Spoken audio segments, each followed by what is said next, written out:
Eu chamo Esmeralda Santa Serrão, nasci na Nazaré em 25 de dezembro de 1935. Nasceu no dia de Natal. Foi, Nasceu o no dia, dia de Natal, foi não no foi? dia de Natal. E como é que foi a sua infância? Viveu na Nazaré? Eu vivi na Nazaré até aos 18 anos. 18 anos vim para a Marinha Grande. Já tenho muito mais anos na Marinha Grande do que da minha terra. Tive uma infância feliz porque por acaso tive sorte de ter uns pais que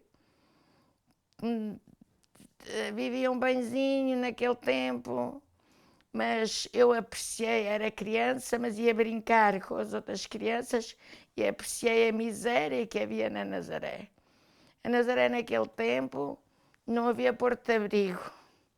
E então estavam invernos inteiros sem ir ao mar, ou quando se sujeitavam a ir ao mar, acabavam por morrer nas ondas, até famílias inteiras, filhos, pais e filhos. E eu vivi tudo isso. Eu ia para a escola, toda a gente ia descalcinhos, as crianças eram todas descalças. Só eu e outra menina é que levávamos sapatos. O resto era tudo descalcinho. Até tenho pena, me esqueci que tem lá uma fotografia que mostrava as crianças na escola tudo descalço. E então aquela gente vivia com muitas dificuldades, da miséria, porque no campo, as pessoas do campo comem umas batatas, têm umas couves que comem, ali não, viviam só do mar, não pescavam, não ganhavam, era fome, fome, fome. A minha mãe, nós não vivíamos lá mesmo no centro, vivíamos cá para cima, já a caminhar para o sítio da Nazaré. E então tinha umas terras. Eu vivi no campo e no mar, praia e campo. E então a minha mãe, muito trabalhadora, uma mulher muito decidida, e então tinha muita fartura em casa, criava muita criação, tinha muita fartura. E então tinha muita bondade, dava, matou muita fome. Meu pai era uma pessoa revolucionária, minha mãe bondosa e revolucionário. Eu herdei dos dois, herdei a bondosa e a revolucionária. Quando lá iam pedir, a minha mãe tinha sempre comer, era o que dava, comer pão. Quando veio a guerra, tinha que se ir para a bicha do pão, buscar um bocadinho de pão. E ela assim, mas eu agora, aqui com milho, com trigo em casa, vou comprar para a bicha, buscar um bocadinho de pão, já mandar fazer um forno. Mandou o pedreiro fazer um forno, trocava o milho por farinha e toca a amassar e fazia pão, fazia broa e dava. O meu pai não ia à mão disso. Mas quando lá ia alguém pedir, ele dizia assim, olha, o senhor vá ao governador civil, vá dizer que tem fome, não tem emprego, incitava as pessoas para se revolucionarem, para pedirem. Mas naquele tempo, quem é que podia falar? Era um tempo, ninguém podia falar, quem falasse ia preso. O meu pai era uma pessoa muito culta, virada para o teatro, ele era ensaiador, ensaiava teatros com aquela gente analfabeta. A maioria era tudo analfabeta, Nazaré era muito analfabeta. Mas eram pessoas com muito jeito, o meu pai conseguia ensaiá-las. Eles faziam teatros com pessoas analfabetas. E num dia que tinha um teatro, uma peça para representar, chamava-se O Mar. Era a vida miserável da Nazaré, era contar o que se passava na Nazaré. Já tinha, no dia que estava para ir à cena, veio uma ordem do governador civil, proibido. Também tem lá essa fotografia, foi proibida de entrar em cena. E então, o meu pai era tipógrafo. E naquele tempo não havia meios de comunicação, poucos, não havia televisão, não havia nada. E também muita repressão, não é? E então o que é que havia? Há muitas pessoas que desconhecem isso. A comunicação que havia era os ceguinhos nas feiras. Iam para as feiras tocar e cantar acontecimentos, coisas que aconteciam. o marido matou a mulher, ou isto ou aquilo. Faziam folhetos com essas canções e vendiam os folhetos, que era o que os ceguinhos viviam nas feiras. E era a maneira das pessoas saberem o que se passava, porque não havia outra comunicação. Uma vez foi lá, o meu pai tinha tipografia, foi lá um ceguinho pedir se o meu pai lhe fazia uns folhetos para ir cantar a uma feira. O meu pai disse que sim. O folheto trazia qualquer coisinha contra o governo, coisa pouca, mas era uma coisita contra o governo. Mas o meu pai fez os folhetos. Então o cego foi cantar para as feiras e, claro, não foram prender o cego, foram ver, porque depois no folheto vinha a tipografia Rocha. Foram ver quem era a tipografia Rocha, foram lá. Estávamos todos a dormir. Eu era garota ainda, pequenita. De madrugada, às tantas da madrugada, batem à porta com muita força. A minha mãe e o meu pai levantaram-se a não abrir a porta, entraram para a porta dentro, viraram colchões, viraram gavetas, viraram a casa toda de pernas ao ar, a ver se encontrava alguma coisa, e depois levaram o meu pai preso. E o meu pai é que foi preso, não foi o cego, foi o meu pai. E então, depois ainda lá vivemos como aquilo. O meu pai tinha dificuldade porque tinha que vir aqui à Marinha buscar trabalho, porque era aqui nas fábricas que tinham trabalho, porque lá na Nazaré era a pesca, não havia nada. Ele vinha de bicicleta da Nazaré à Marinha, da Marinha à Nazaré, buscar trabalho, levar trabalho, até que resolveu. Bem, eu tenho que ir viver para a Marinha, porque isto não é vida. Chovia e apanhava chuvadas e tudo pelo caminho. E então viemos para a Marinha, tinha 18 anos. Depois cheguei à Marinha e empreguei-me. Já ficava ali para a estação, é mais de 1 quilómetro ou quase 2 quilómetros de caminho. Eu levava o meu almocito de manhã, a pé, para o Carreirito do Pinhal, naquela altura era Pinhal, e eu levava o almocito e ia trabalhar. Olha, disse onde? Para que fábrica? Era perto da estação, chamava-se o Furtado. Era uma fábrica de plásticos. Não foi a primeira, mas foi uma das primeiras fábricas, quando começou a aparecer o plástico. E eu fui para lá trabalhar, era para pintar uma santa que havia, era a Santa de Coromoto, que era padroeira da Venezuela. E nós pintávamos, se faziam pintávamos as santas e mandavam para a Venezuela. Mas depois o meu patrão resolveu montar lá uma fábrica na Venezuela, em sociedade com outro, e foi para lá e nós continuámos cá a trabalhar. Mas depois um dia veio uma notícia que o meu patrão tinha morrido. Houve quem dissesse que o mataram, não sei se foi se não. Portanto, aquilo ficou tudo a abanar e eles tiveram que vender a fábrica a outra pessoa.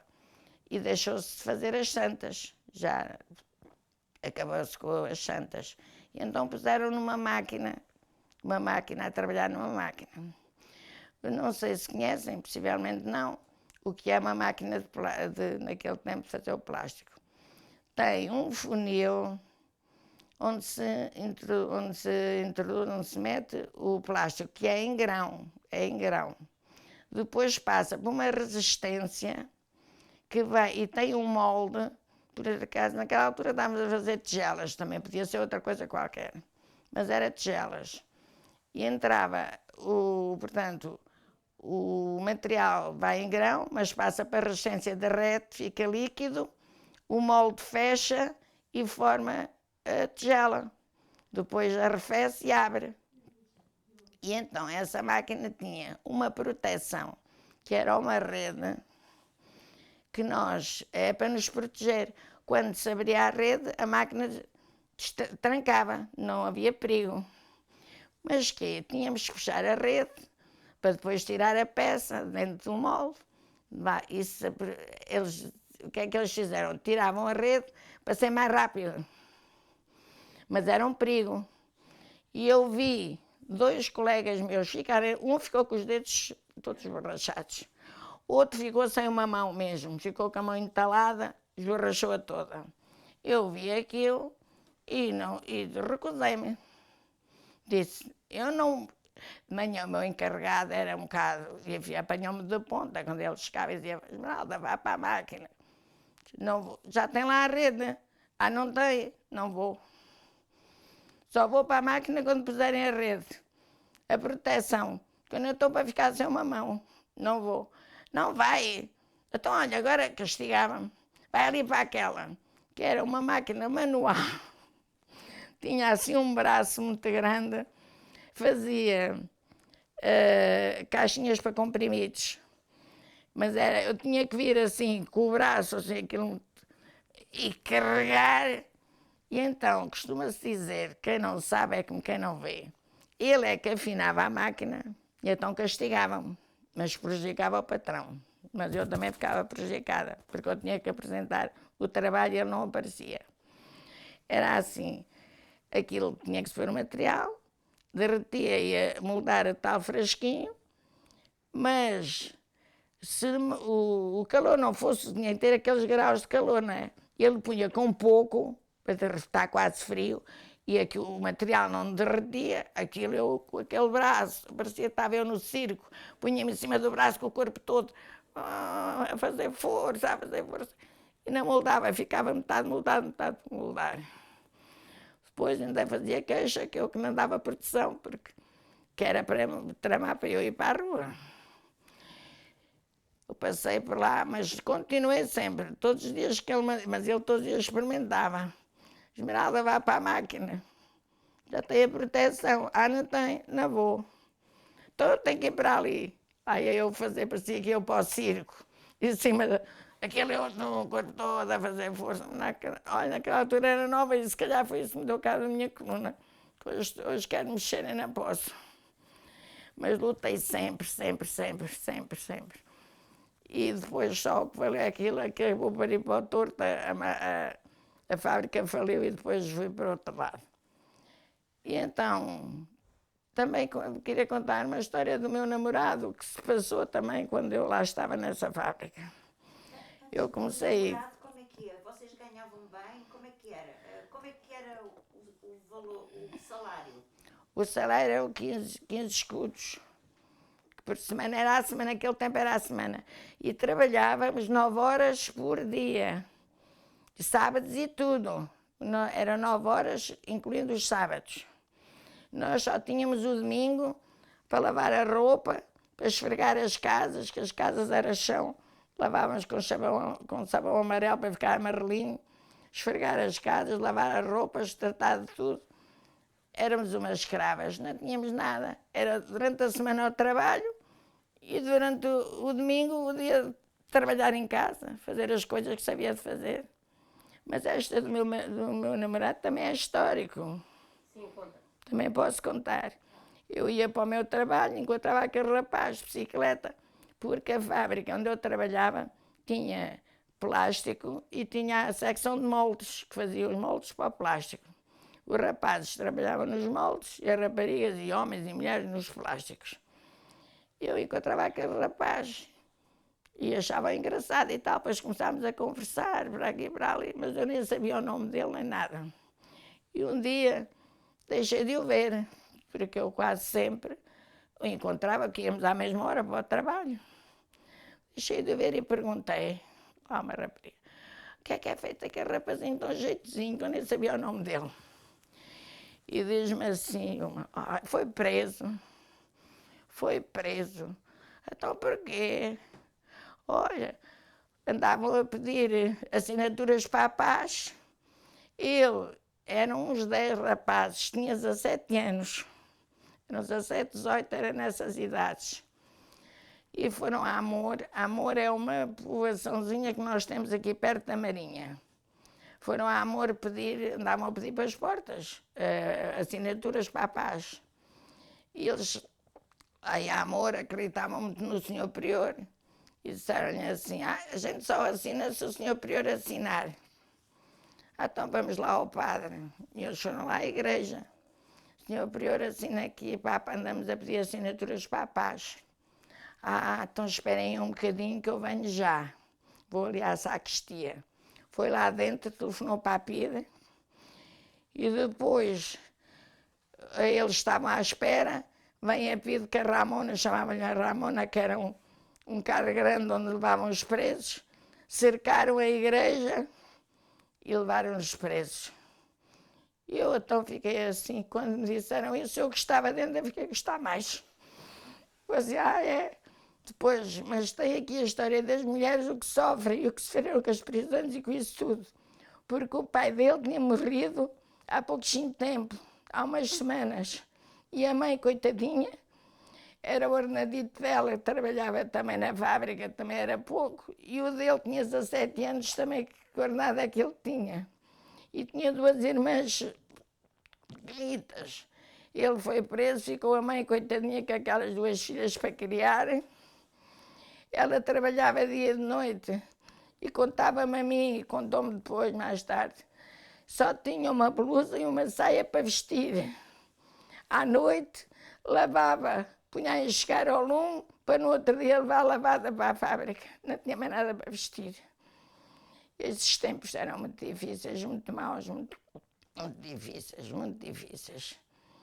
Por isso, olha, eu participei na luta das empalhadeiras, participei, apesar de ser dos plásticos, eu juntava-me a elas nas lutas, eu ia com elas.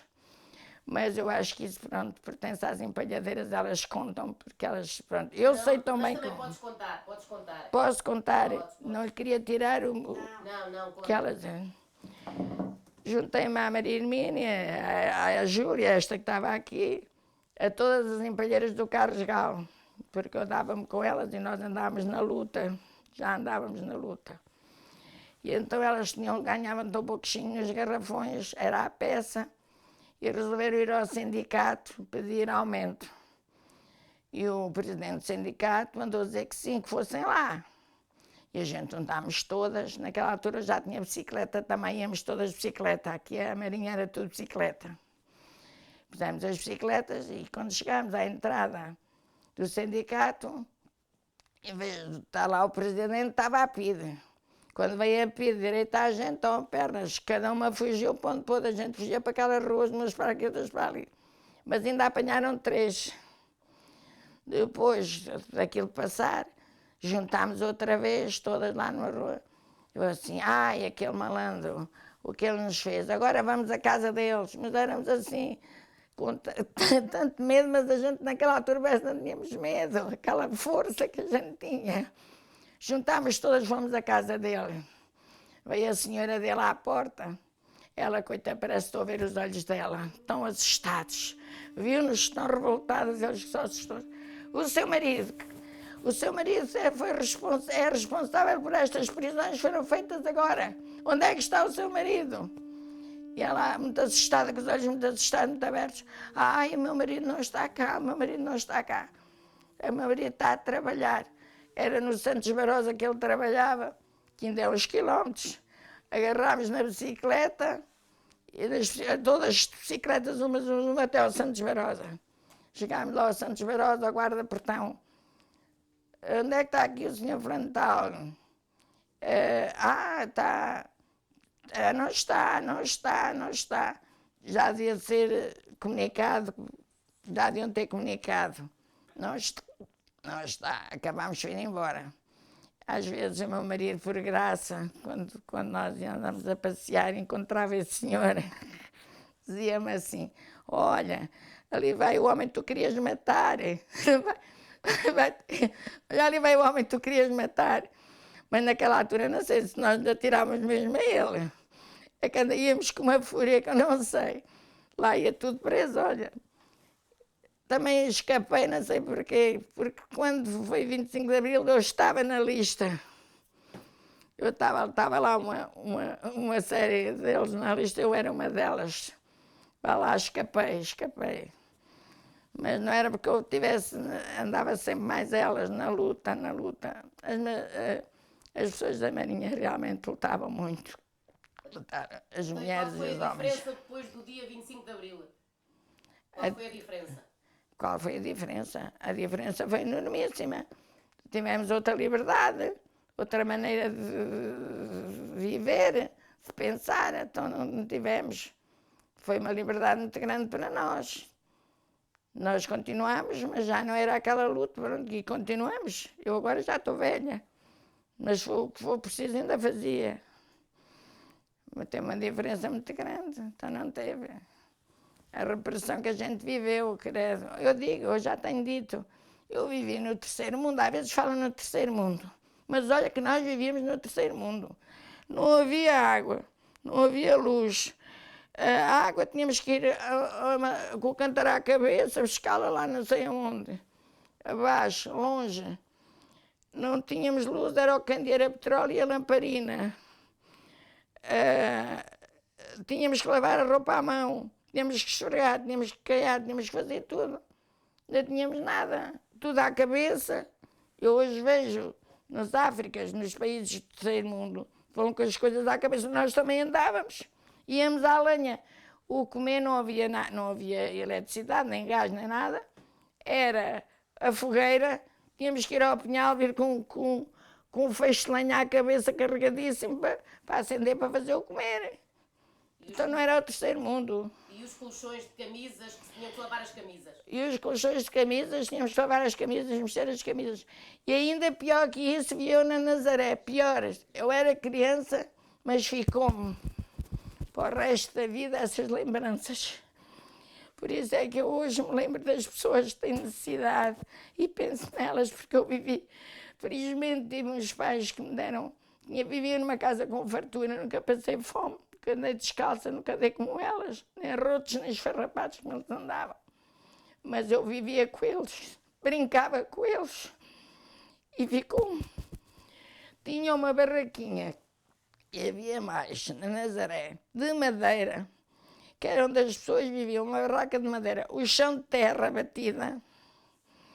E naquela casa ampla era ao canto, não havia colchão, nem esses de camisas havia, uma esteira no chão, onde mãe, pai e filhos dormiam tudo junto para se aquecerem uns aos outros, porque a roupa era pouquinha. Não tinham com que se aqueciam-se uns aos outros, encostavam-se uns aos outros. Ao canto havia a lareirita, a tal lenha, com a panelita. Quando havia comer para fazer, que nem sempre havia, quando havia, não havia uma mesa, não havia um banco, não havia nada. Era uma manta no chão e um alguidar de barro com comer lá dentro, punham lá no meio e os filhos. Eu depois era muita filharada, só tinha muitos filhos, muitos filhos. A miséria só trazia filhos. Tudo à volta e tiravam do coisa e comiam à mão. Eu via isso. Isso ficou para sempre. Por isso eu vivi no terceiro mundo. Aquilo, no tempo do fascismo, no tempo de Salazar, foi o terceiro mundo, e no tempo da guerra, então foi nesse tempo. Que houve a guerra, ele mandava tudo para lá e a gente cá passava fome de rabo. Eu assistia a tudo e isso ficou-me sempre. Apesar de viver felizmente bem, nunca me esqueci da miséria que eu via com os meus olhos. É verdade. E na Nazaré, os seus pais chegaram a receber pessoas que viviam na clandestinidade? Chegaram, desculpa. A receber pessoas que viviam na clandestinidade? Ah, sim. O meu pai e a minha mãe ajudaram muito. Tinha lá dois que eu me lembro, tiveram 2 anos, um teve 2 anos, outro teve 3 anos em minha casa. Um chamava-se Saúl, mas não era o nome dele. Tinha que pôr outros nomes, o nome suposto que era para ninguém saber, que eu não sabia. Nem nós sabíamos o nome dele. Era o Saúl. E havia outro espanhol, um rapaz novo, que era o Hipólito. Também não era o nome dele, mas a gente chamava-lhe Hipólito. Nem ele podia dizer que era. Esse Saúl era português, andava na clandestinidade e os meus pais guardaram lá aquele tempo todo. Também se sujeitavam muito, mas pronto, ajudavam muito, muito. E esse rapaz espanhol, um rapaz novo, tinha sido condenado à morte. Estava condenado, porque na Espanha, nessa altura da guerra, condenado à morte. E ele fugiu, conseguiu fugir, e veio para que ele contava, que veio para aquelas serras, até ervas comia. Comia as ervas com fome, atravessou as fronteiras lá para os montes, para as serras. Porque veio em Alcobaça, havia um espanhol que tinha lá um negócio, tinha lá uma casa, e o espanhol acolhia muitos espanhóis que fugiam. E foi para a casa desse espanhol. Ele até os punha, não sei se lembram, se não é do vosso tempo, a mola de tesouras, que era andarem para ruas a amelar tesouras, e ele punha-os a amelar tesouras, a fazer que era mola de tesouras, para disfarçar e também para ganhar alguma coisita, lá andavam. E então esse senhor que vivia em Alcobaça, esse espanhol, dava-se muito bem com o meu pai. E disse ao meu pai, eu já tenho tanta gente a vir para cá, já não posso ajudar a todos. E o meu pai vai assim, então olha, manda para lá o rapaz lá para casa. E o rapaz foi lá para casa. E então, não sei como é que ele soube que foram a casa buscar o irmão e mataram o irmão. Ele, em vez de ser como ele não estava, vingaram-se no irmão.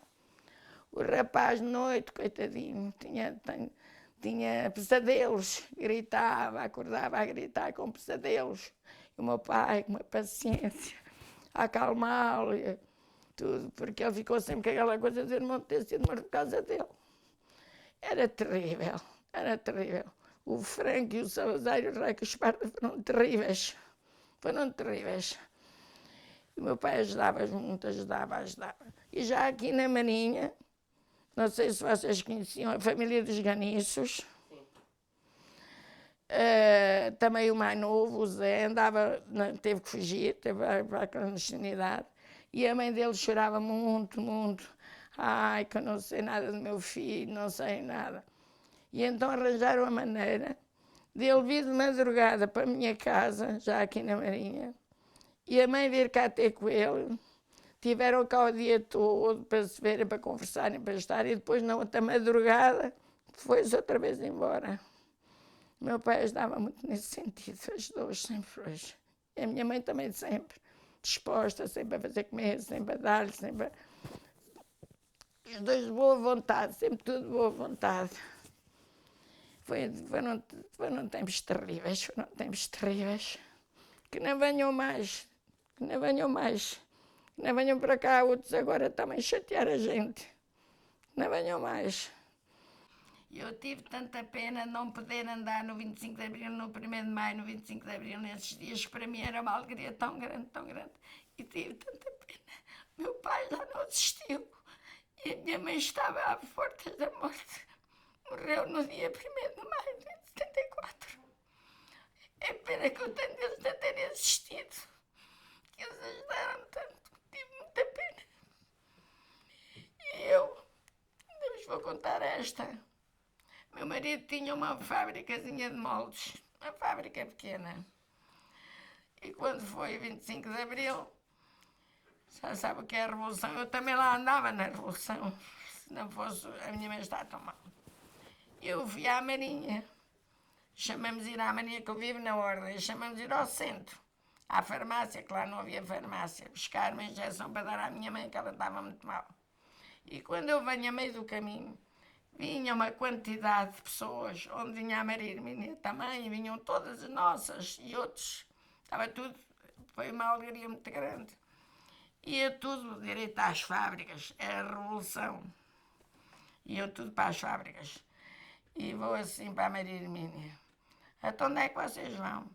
Vamos ali à fábrica, vamos às fábricas. Iam também à fábrica do meu marido. E eu vou assim, ai que pena eu não poder ir com vocês. Mas eu tenho que ir comprar esta injeção para a minha mãe, que ela está tão mal. Não posso ir, eu tenho tanta pena. Se não fosse isso, lá ia eu também na Revolução, fazer revolução para a fábrica do meu marido. Também ia fazer, depois é que eu penso, epá, eu naquela altura também ia fazer revolução à fábrica do meu marido. Naquela altura era a revolução de qualquer maneira. Que era uma fábrica pequena, era uma coisa minúscula, ele também trabalhou tanto. Não, era patrão e operário, não era aquele patrão. Trabalhava também ao lado deles, até mais que eles saíam, ele ainda ficava a trabalhar. Mas eu também ia fazer a revolução lá, você, olha, vejam lá, eu apareci lá na fábrica. Mas eu ia, aquele entusiasmo que a gente tinha, aquela coisa, tínhamos aquela força, aquele entusiasmo. Ia lá fazer. Ia também lá à fábrica fazer a revolução. Isto é só para rir, mas é assim. Olha, a minha história é esta. Foi a minha vida e continua. Só tenho pena agora já não poder. Mas quando posso ainda... Felizmente a cabecinha ainda está boa. Está muito boa. Está mal é a coluna. A coluna foi aquele esforço, aquilo tudo deu cabo de mim. Mas a cabecinha, felizmente, ainda se raciocinar. Felizmente.